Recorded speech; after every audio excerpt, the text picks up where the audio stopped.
ये गरुड़ पुराण का द्वितीय अध्याय है। इसमें आपको मैंने कल 16 ग्राम बताए थे, तो ये 16 अध्याय में एक एक ग्राम का वर्णन किया गया है। तो आज अपन सौरीपुर ग्राम में चल रहे हैं। वहाँ यमलोक में जीव जाता है तो कैसे कैसे कष्ट भोगना पड़ता है और किन किन पाप कर्मों के करने से सौरीपुर को जाता है। तो आप ध्यान से सुनिए। गरुड़ जी ने कहा, हे भगवान, यमलोक का मार्ग कितना दुखदाई है। वहाँ जीव पाप करने से उसमें कैसे जाता है, वह सब मुझसे कहिए। भगवान जी ने कहा, हे गरुड़, यमलोक का मार्ग अत्यंत दुखदाई है। उसे सुनकर मेरे भक्त होते हुए भी तुम लोग कांप जाओगे। उस यमलोक में वृक्षों की छाया नहीं है, वहाँ जीव विश्राम ले सके, न तो वहाँ अन्न आदि है जिससे जीव के प्राणों का निर्वाह हो सके, न तो वहाँ कहीं जल दिखाई देता है जिसे अति प्यासा प्राणी पी सके। हे खग, उस लोक में 12 सूर्य ऐसे तपते हैं जैसे प्रलय के अंत में तपते हैं। वहाँ ठंडक और हवा से जीव अत्यंत पीड़ित होता है। कहीं बड़े बड़े विषैले सर्पों से कटवाया जाता है और कहीं कहीं कीड़ों, कहीं कहीं कांटों से बींधा जाता है। कहीं कहीं घोर सिंह, व्याघ्र और कुत्तों को खुआया जाता है और कहीं बिच्छों से कटाया जाता है और कहीं अग्नि में जलाया जाता है।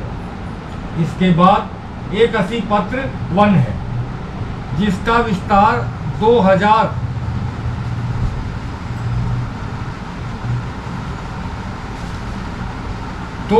योजन का है। वह वन कौवे, गिद्ध, उल्लू और शहद की मक्खियों से भरा हुआ है और वन के चारों ओर दीवारनी लगी रहती है। जब डांस युक्त मक्खियों के काटने से तथा अग्नि की गर्मी से वह जीव वृक्ष के नीचे जाता है, तब तलवार के समान चोखे उन वृक्षों के पत्तों से उसका शरीर छिन्न भिन्न हो जाता है। कहीं अंधेरे कुएं में गिराया जाता है और कहीं पर्वत पर से नीचे गिराया जाता है और कहीं छुरों की धार के समान तीक्ष्ण मार्ग में चलाया जाता है और कहीं कहीं कीलों के ऊपर से चलाया जाता है। कहीं अंधकार युक्त गुफाओं में, कहीं जल में, कहीं जोंक से भरे कीचड़ में गिराया जाता है और जोंक से कटवाया जाता है। कहीं जलती हुई कीच में गिराया जाता है, कहीं जलते हुए बालू रेत में चलाया जाता है, कहीं तांबे के समान जलती हुई पृथ्वी पर और कहीं अंगार समूह में झोंका जाता है। कहीं धुएं से व्याप्त मार्ग में चलाया जाता है, कहीं पर आग की वर्षा और कहीं पर पत्थर के टुकड़ों की वर्षा, कहीं रक्त की वर्षा और कहीं गर्म जल की वर्षा होती है। कहीं पर खारे कीचड़ की वर्षा होती है और कहीं पर बड़ी घोर गुफाएं हैं। कहीं कंदराओं में घुसाया जाता है जिसमें बहुत ही गहरा अंधकार है और कहीं दुख से चढ़ने योग्य शिलाएं हैं। कहीं पीप तथा रक्त से भरे हुए, कहीं विष्ठा से भरे हुए कुंड हैं जिनमें रहना पड़ता है। मध्य मार्ग में एक वैतरणी नाम की घोर नदी है जिसकी वार्ता सुनने से मनुष्य के रोमांच खड़े हो जाते हैं। वह नदी 100 योजन चौड़ी है, जिसमें पीव रक्त भरा हुआ है और जिसका किनारा हड्डियों से बना हुआ है, जिसके रक्त और मांस और पीव के कीचड़ भरे हैं, जो बड़ी गहरी है तथा बड़े दुख से पार करने योग्य है, जिसमें केस ही सवार हैं और जो बड़े बड़े घड़ियालों से पूर्ण है। इसमें मांस खाने वाले सैकड़ों प्रकार के पक्षियों का निवास है। हे गरुड़, जैसे आग की ज्वाला से तप्त होकर कड़ावे में घी उकलने लगता है, उसी प्रकार पापी मनुष्य को आया देखकर उस नदी का जल उकलने लगता है और चारों ओर सुई के समान मुख वाले कीड़ों से युक्त है। वज्र के समान चोंच वाले गिद्ध और कौवों से वह नदी व्याप्त है और सुई, घड़ियाल, मगरमच्छ, जोंक, मछली, कछुआ तथा अन्य मांस भक्षक जलचरों से वह भरी हुई है। उस नदी में छोड़ा गया पापी जीव अत्यंत रोता है, हे भाई, हे भाई, हे पुत्र, हे पिता आदि शब्द बारंबार पुकारता है, पर वहाँ उसका सुनने वाला कोई नहीं होता है। जब वह पीड़ा युक्त होता है, जीव भूख प्यास से पीड़ित होता है, तब उसे वही रुधिर और मांस खाने पीने को मिलता है। वह नदी रक्तपूर्ण तथा फैन से युक्त है। महाघोर गरजती हुई भयदायक उस नदी को देखने मात्र से वह पापी मनुष्य मूर्छित होकर गिर जाता है। उसमें अनेक प्रकार के सर्प और बिच्छू भरे हुए हैं। उसमें गिरे हुए प्राणी की रक्षा करने वाला कोई नहीं होता। वह पापी जीव नदी के सैकड़ों हजारों भंवरों में पड़कर नीचे पाताल को चला जाता है, फिर क्षण भर में ऊपर को आता है। हे गरुड़, पापी जीवों के पतन के लिए यह नदी बनाई गई है। ऐसी कठोर और अत्यंत दुख को देने वाली नदी का आर पार भी दिखाई नहीं देता। इस प्रकार यम के मार्ग में अनेक प्रकार के दुखों को भोगते हुए, रोते हुए, चिल्लाते हुए प्राणी यमलोक को चले जाते हैं।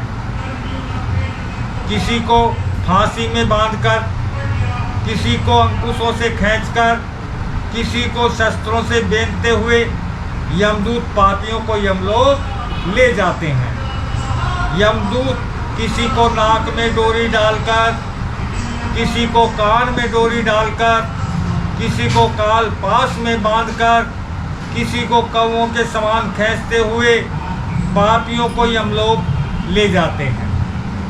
गर्दन, भुजा, पैर में सिकड़ बांधकर और उन पर लोहे का भार लादकर उनको रास्ते में चलने को कहते हैं। भयानक यमदूत मुद्गरों से मारते हैं। वह पापी और दुखी जीव मुंह से रुधिर गिराता है और फिर उसी को खाता है। फिर अपने किए हुए कर्मों को सोचता तथा गिलानी करता हुआ और अनेक प्रकार के दुखों को भोगता हुआ यमलोक को चला जाता है। वह अज्ञानी यम मार्ग में जाता हुआ हाय पुत्र, हाय पुत्र ऐसा कहकर विलाप करता हुआ संतप्त होता है और रोता है।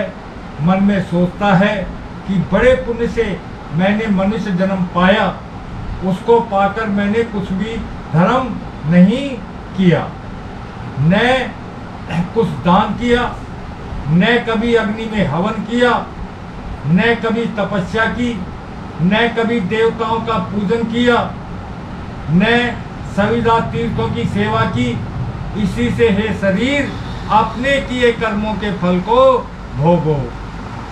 न ब्राह्मणों का पूजन किया, न कभी गंगा में स्नान किया, न कभी साधुओं की सेवा की, न कभी परोपकार किया। इसलिए हे देहिन अपने किए हुए कर्मों के फल को भोगो। पशु पक्षी मनुष्यों के लिए यह निर्जल देश जलाशय बनवाया, न गऊ ब्राह्मणों को जीविका के लिए कुछ वृत्ति दी। इससे हे देहिन अपने किए कर्मों के फल को भोगो। न नित्य अन्नदान किया, न गौओं को पर्याप्त तृण आदि दिया, वेद शास्त्र का अध्ययन भी नहीं किया, न कभी पुराणों को सुना, न कभी वथावाचक व्यास का पूजन किया। इससे हे देहिन अपने किए कर्मों के फल को भोगो। मैंने अपने स्वामी की आज्ञा का न कभी पालन किया, न कभी बड़ों का आदर सत्कार किया, न सेवा की, इसलिए हे शरीर अपने किए कर्मों के फल को भोगो। पति की सेवा करना ही स्त्रियों का परम धर्म है। पुत्रों का तर्पण किया, यमराज और चित्रगुप्त का भी उत्तम ध्यान तुमने नहीं किया, न उन दोनों के मंत्रों का जाप किया जिससे यह यातना तुम्हारी नहीं होती। न तुमने कोई तीर्थ यात्रा की, न देवताओं का पूजन किया, न गृहस्थ आश्रम में रोते हुए अन्न का दान किया, न अतिथियों को भोजन खिलाया, न साधु संतों की सेवा की। अतः अपने पापों का फल भोगो। तुम धर्म से हीन हो, इसलिए हर तरह पीटे जाते हो। हरि भगवान ही सामर्थ हैं जो अपराधी को क्षमा करते हैं। हम तो उनकी आज्ञा से अपराधी को दंड ही देते हैं। ऐसा कहकर वे यमदूत निर्दयता से उन पापियों को पीटते हैं और मारते हैं। वे पापी जलते अंगारों की तरह नीचे गिर जाते हैं। गिरते समय शालमली के पत्तों से उनका शरीर कट जाता है। नीचे पड़े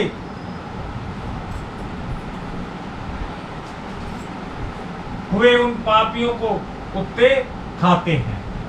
तब वे रोते हैं। उनके रोते हुए देखकर यमदूत उनके मुंह को बालू से भर देते हैं और कोई अनेक प्रकार के पासों से बांधकर मुद्गरों से मारते हैं। कोई पापी को तो लकड़ी की तरह आरे से चीरे जाते हैं और कोई कुल्हाड़ों से काटे जाते हैं। किसी को गड्ढे में आधा गाड़कर उसके माथे को बाणों से बीधा जाता है और किसी को कोलू में डालकर ईंट की तरह पीला जाता है और किसी को जलते हुए अंगारों और जलती हुई लकड़ियों से चारों ओर घेर कर लोहे का पिंड की तरह धोपते हैं। किसी को कड़ावे में और किसी को तेल के कड़ावे में डालकर बड़ों के समान इधर उधर चलाते हैं। किसी को रास्ते में मस्त हाथी के सामने फेंक देते हैं और किसी को हाथ पैर बांधकर नीचे मुँह करके लटका दिया जाता है। किसी को कुएं में डाल दिया जाता है और किसी को पहाड़ पर से गिराया जाता है और कीड़ों से भरे हुए कुंड में डुबाया जाता है, जिससे कीड़े उस बहुत व्यथित करते हैं। काग के समान चोंच वाले बड़े बड़े कौवों के मांस के लोभी गिद्धों से उन पापियों के सिर नोचे जाते हैं तथा चोंचों से उनकी आंखें और मुख नोचे जाते हैं। कोई अपने ऋण कर्ज के लिए प्रार्थना करता है कि मेरा धन दे, तैने मेरा धन खाया है, मैंने तुझे अब यमलोक में देखा है। इसलिए किसी का ऋण खाकर नहीं आदमी को मरना चाहिए। नरक में इस प्रकार झगड़ा करते हुए उन लोगों से मांस को संडासी से काटकर यमदूत उनको देते हैं। इस प्रकार यमदूतों की आज्ञा से उन पापियों को ताड़ न देकर तामिस्त्र घोर नरकों से खींचकर डाल देते हैं। यद्यपि नरकों में दुख बहुत है, तथापि शालमली वृक्ष के पास उन पापियों को जब बड़ा भारी दुख होता है, वह वचन से भी नहीं कहा जा सकता। हे आकाशचारी गरुड़, 84 लाख नरक हैं। उनमें सबसे कठिन धैर्य नामक 21 महाघोर नरक हैं। उनके नाम ये हैं, सो आप सुनिए। कामिस्त्र, लोह शंकु, महारोक, रोक, कालसूत्रक, पूतिव्रतक, संघात, तौन, संप्रतापन, काकोल, संजीवन, महापाप, अभिची, अंधकामिस्त्र, कुंभीपाक, संप्रतापन और 21 तपन से ये 21 नरक हैं। इन सब में अनेक प्रकार की कारण यमदूतों के दृढ़ बंधनों से बंधे हुए कष्ट को भोगते हैं। अर्थात कौन भोगते हैं? जो मरने के उपरांत दान नहीं देते हैं। गरुड़ धर्मराज के नगर में 4 द्वार हैं। उनमें से मैंने आपको दक्षिण मार्ग का हाल सुनाया है। ऐसे महाघोर मार्ग में क्षुधा और प्यास से पीड़ित जैसे प्राणी जाता है और वहां जाने पर क्या होता है, वह सब मैंने तुमसे कहा। अब तुम क्या सुनना चाहते हो? गोविंद बोलो, हरि गोपाल बोलो, गोविंद बोलो, हरि गोपाल बोलो, राधा रमन हरि गोविंद बोलो, राधा रमन हरि गोविंद बोलो।